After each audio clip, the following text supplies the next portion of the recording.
യുദ്ധം തീരുമാനിക്കുന്നതും അത് നടപ്പിലാക്കുന്നതുമെല്ലാം മുതിർന്നവരാണ്. പക്ഷേ അത് എങ്ങനെയാണ് കുട്ടികളെ ബാധിക്കുക? ഈ ദൃശ്യങ്ങളൊന്ന് കണ്ടു നോക്കൂ.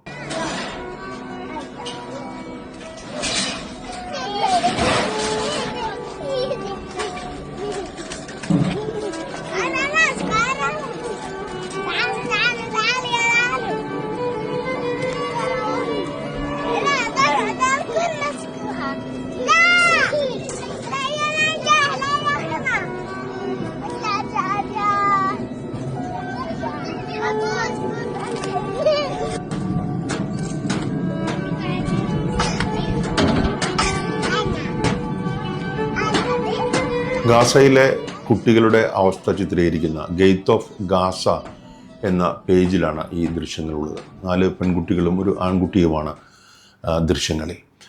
അവർ തങ്ങളുടെ പാവക്കുട്ടിയെ മൃതശരീരവുമായി ചിത്രീകരിക്കുകയാണ്. യുദ്ധമേഖലയിൽ വളരുന്ന കുട്ടികൾ അവരുടെ സ്വപ്നങ്ങളിൽ, അവരുടെ കളികളിൽ ഒക്കെ തന്നെ നിഴലിക്കുന്നത് യുദ്ധമാണ്.